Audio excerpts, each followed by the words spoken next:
Salam dostlar, xoş gəlmisiniz. Bugün sizlər üçün həyatınızı dəyişə biləcək qədər güclü bir icmal hazırlamışam. Gəlin çox açıq və səmimi danışaq.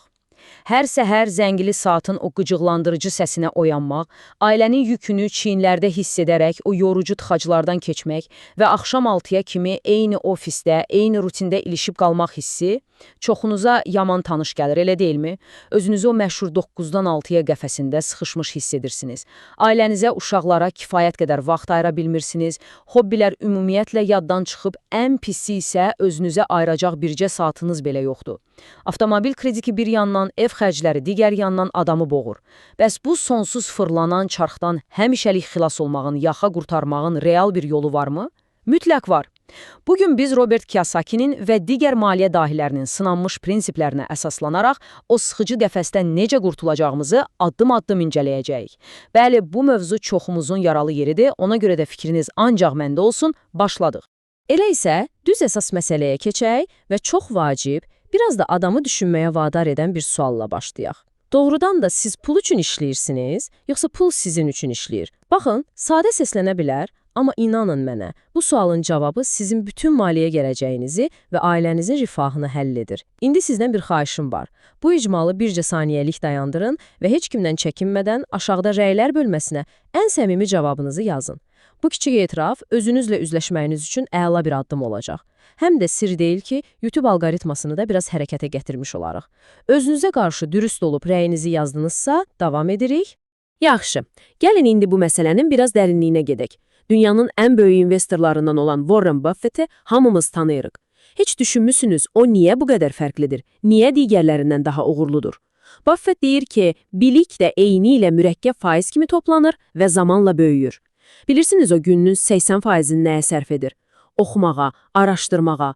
Yox, tam başa düşürəm. Bəlkə sizin oturub bütün gün kitab oxumağa vaxtınız yoxdur. Gün boyu iş, ailə qayğıları, bitməyən məsuliyyətlər. Amma qardaşın, o siçovul yarışından, o adamı əldən salan maaş dövrəsindən çıxmağın başqa qısa yolu yoxdur. İlk növbədə maliyyə savadlılığımızı artırmalıyıq. Bugün bu icmalda öyrənəcəyiniz hər yeni detal gələcəkdə sizin əsl azadlığınız üçün üst-üstə yığılan o eyni mürəkkəb faiz olacaq. İndi isə diqqətlə bu sxemə baxın. Robert Kiyosakinin məşhur nağd pul axını kvadrantı. Əslində bu bizim bütün maliyyə həyatımızın bir növ rentgenidir.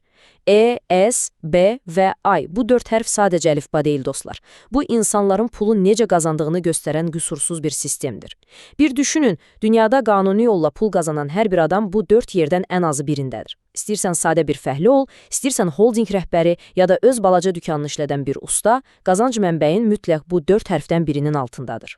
Gəlin indi hərəmiz özümüzü bir kənara çəkib analiz edək. Görək siz bu saniyə o hərflərdən hansındasınız? Baxın, bu kvadrantı düz ortadan xətlə bölsək, cəmiyyətdəki ən böyük, ən acımasız uçurumu görərik. Sol tərəf, yəni işçilər və özünə məşğul olanlar, bilirsiniz nə edir? Həyatdakı ən dəyərli şeylərini, yəni vaxtlarını pula dəyişirlər. Onların ancaq bir axtarışı var, təhlükəsizlik. İşdən çıxarılmayım, maaşım vaxtında gəlsin və salam. Bəs sağ tərəf, biznes sahibləri və investorlar tam fərqli bir galaktikadadılar. Onlar günün 24 saatını əşək kimi işləmirlər. Bunun əvəzinə mexanizmlər qururlar, rüçaqlardan, başqalarının vaxtından və pulundan istifadə edirlər. Onlara o saxta təhlükəsizlik lazım deyil, onlar əsl azadlıq axtarırlar. Və ən gülüncü, yox, əslində ən ağlamalısı bilirsiniz nədir? Ən çox vergini elə o sol tərəf ödəyir. Sağ tərəf isə vergi qanunlarını öz xeyrinə qanuni şəkildə fırladır. Və məhz elə bu sol tərəfdə qaldıqca, biz o illərlə danışılan süçovul yarışına düşürük. Bilirəm, bunu eşitmək bəzən adamın lap içinə toxunur. Bütün ayı canlı dişinə tutub işləyirsən, amma o çox gözlədiyin maaş kartda oturan kimi, bam! Avtomobil krediti, işıq, qaz, uşağın bağça pulu və qazancın düz yarısını aparan vergilər. Çibdə yenə qəpik quruş qalır. Ən pisi də odur ki, təhsil sistemimiz, məktəb, universitet hamısı bizi məhz yaxşı işçi olmaq üçün, sol tərəf üçün proqramlaşdırır. Bizə loqaritmanı öyrədirlər, amma gələn o maaşı necə idarə edib artdırmağı yox. Nəticə, ömrümüzü pul dalınca qaçmağa xərcləyirik, amma heç vaxt zəngin ola bilmirik.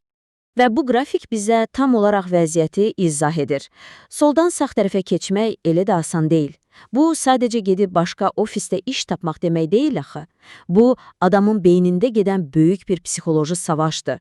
İllərlə öyrəşdiyin o aldadıcı, rahat, təhlükəsizlik zonasını qorub, sağ tərəfin azadlığına atılmaq doğrudan da böyük ürək tələb edir. Xüsusən də evə çörək aparan ailə başçıları bu addım atmağa çox qorxurlar. Birdən maaşsız qalaram, uşaqlar ac qalar. Qorxusu onları o nifrət etdikləri ofis stuluna zəncirləyir. Amma gəlin məntiqə söykənək. Müdirin bircə kəlməsi ilə kəsilə biləcək tək bir maaşdan asılı olmaq daha riskli deyilmi? Gəlin bu 4 fərqli beyni, düşüncə tərzini biraz da xırdalayaq. Çünki burada incə bir fərq var. Yəni işçi aydındır. Kimsə böyük bir maşın qurub, sən də onun içində sadəcə bir vinsən. Bəs S, yəni özünə məşğul, bax burada çoxu yanılır. Adam özünə bir dönərxana və ya kiçik obyekt açır, elə bilir B olub, biznesmendir. Qətiyyən, əgər o dükanı hər səhər özün açıb bağlamırsansa, pul gəlmirsə, sən sadəcə S-sən, sistemin özüsən, bitdi. Əsl B, yəni biznes sahibi isə tamam başqadır. O deyir ki, ağa, məndən ağıllıları varsa, onları işə götürüm də, niyə özüm canımı çırıdım? O yatanda belə pul basan bir sistem qurur. I, yəni investor isə ümumiyyətlə əlini ağdan qaraya vurmur. Pulu göndərir işləməyə, hazır sistemlərdən xeyrini götürür. Yəni, buradakı ən həlledici və beynimizi sındıran məqam odur ki, aktiv və passivin əsl fərqini bilməliyik. Çox sadə dildə deyəcəm. Aktiv, sən barmağın belə tərpətməsən də cibinə pul qoyandı. Passiv isə hər ay gizli-gizli sənin cibindən pul çəkəndi. Bizə banklar, cəmiyyət yalandan nə öyrədib? Deyirlər, 20 illik ipoteka ilə aldığın ev sənin ən böyük aktivindir. Xeyr, qardaşım. Əgər o ev hər ay səndən təmir, sığorta, vergi və kredit pulu sorur və sənə heç bir gəlir gətirmirsə, o aktiv falan deyil. O sənin boynunda oturan böyük bir öhdəlikdir. Baxın, ekrandakı bu axın bizə zənginlə kasıbın fərqini güzgü kimi göstərir. Orta təbəqə, yəni bizlər çox vaxt nə edirik? Əlimizə 3-5 manat əlavə pul keçən kimi, qaça-qaça gedib yeni bir passiv alırıq. Kreditlə son model telefon, altımıza maşın, ehtiyac olmayan yekə bir televizor. Elə bilirik bu bizə status verir. Amma əsl zənginlərin tükü də tərpənmir. Onlar bütün pullarını ancaq aktivlər almağa tökürlər. Yəni elə şeylər alırlar ki, o onlara hər ay nağd pul axını getirsin. Sonra o gələn pulla təzədən bir dənə də aktiv alırlar. Və beləliklə qısa müddət sonra sərvət öz-özünü şişirdən nəhəng bir qartopu kimi böyüyür. Bax, Kiyosakinin elə bu sözü adamın beynində əsl inqilab edir. Zənginlər pul yaradır. Bəs necə? Gedib zirzəmidə çap etmirlər ki. Yəqin indi çoxunuz ekrana baxıb deyirsiniz ki, ay qardaş, nəzəriyyə əladır, bəs reallıqda mən neyniyim? Zənginlər bu pulu, bu passiv gəliri konkret necə yaradırlar? Onlar pulun dalınca qaçmırlar. Onlar birbaşa pul istehsal edən mənbəni, o fabriki qururlar. Hazırsınızsa enerjimizi toplayaq. Çünki indi sizə bu sirrin, o sağ tərəfə keçmək üçün sizə lazım olan qızıl biletin üstünü açacağam. Bəli dostlar, budur. Gəldik o çox arzuladığımız sağ kvadranta keçməyin xəritəsinə. İndi sizə reallıqda işləyən və minlərlə insanı o qəfəsdən çıxaran düz 5 ədəd qızıl aktivdən danışacağam. Bunlar göydən düşmən ağıllar deyil, reallıqdır. Əgər siz də maliyyə azadlığınıza doğru bugün, elə indi ilk real addım atmağa hazırsınızsa, kanala mütləq abunə olun ki, belə həyati əhəmiyyətli icmalları heç vaxt qaçırmayasınız. Başladıq o 5 aktivə. Birinci və ən klassik aktivlərdən biri kirayəyə verilən daşınmaz əmlakdır. Amma bir dəqiqə dayanın. Söhbət bir dənə ev alım, 10 ildən sonra baha sataram deyib gözləməkdən getmir. O, ümiddir, spekulyasiyadır. Ağıllı investor nə edir? Bankın pulundan, yəni rıçaqdan istifadə edir. Elə bir mülk tapır ki, gələn aylıq kirayə pulu bankın ipotekasını da ödəyir, vergini də, təmiri də və ayın sonunda cibdə təmiz, müsbət, nağd pul qalır. Təsəvvür edin, siz evdə divanda uzanıb dincəlirsiniz ya da ailənlə gəzirsən, amma o əmlak və kirayəçi sənin üçün hər ay qəpik-qəpik pul işləyir. İdeal deyilmi? İkinci yola baxaq. Bu, sən olmadan da saat kimi işləyən bizneslərdir. Bayaq B və C kvadrantlarını ayırdıq ha, yadınıza düşdü. Özümüzü aldatmayaq. Əgər sən öz biznesində səhərdən axşama fəhlə kimi qaçırsansa, bu biznes deyil, sadəcə özünə iş yeri açmısan. Əsl B kvadrantının oyunçusu sistem qurur, internetdə avtomatlaşdırılmış satış treki yaradır, ya hazır işləyən franşiza alır, ya da işi canavar kimi idarə edəcək komanda yığır. Sən ancaq o sistemi yuxarıdan izləyən beyin, strateq olursan.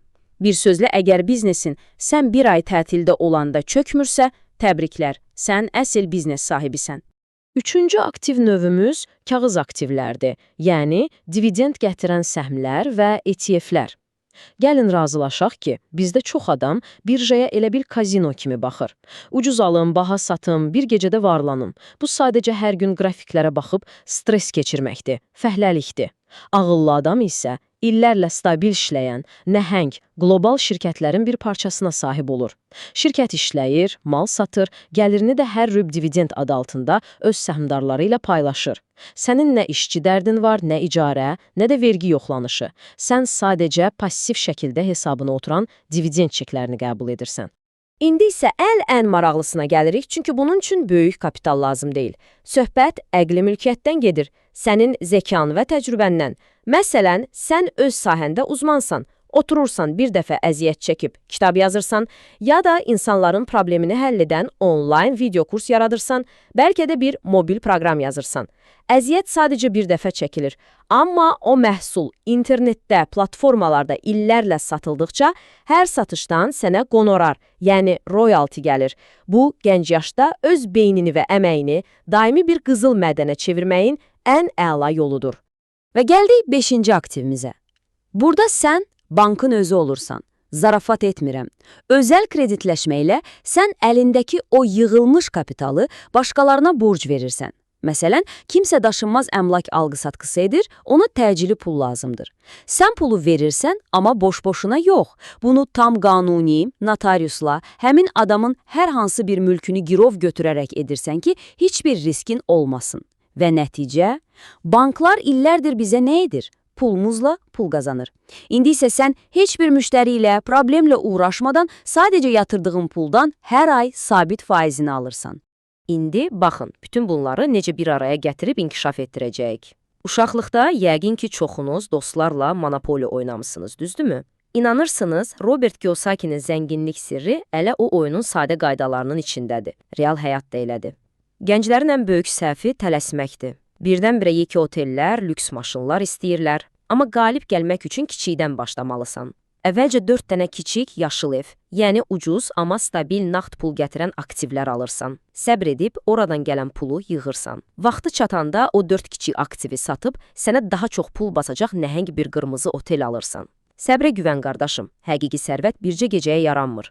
Bax belə qardaşlar, biz bugün birlikdə o adamı yorub əldən salan Siçovul yarışından çıxıb, azadlığa necə gedəcəyimizin düzgün xəritəsini cızdıq. İndi isə hərəkətə keçmək növbəsi sizdədir. Bayaq sadaladığımız o 5 möhtəşəm passiv aktivdən kirayə əmlak, avtomatlaşmış biznes, dividendlər, əqli mülkiyyət və ya özəl kredit, bunlardan hansını birinci olaraq qurmağa başlayacaqsınız? Dərhal aşağı inin və şərhlərdə öz konkret hədəfinizi bizimlə bölüşün. Bu icmalı bəyənin, kanala abunə olun, ən əsası isə bu məlumatı hər gün eyni ofisdə sizinlə o sıxıcı rutini bölüşən, doğrudan da dəyişikliyə ehtiyacı olan ən yaxın dostunuza göndərin. Özünüzə yaxşı baxın, sağ kvadrantda görüşənədək.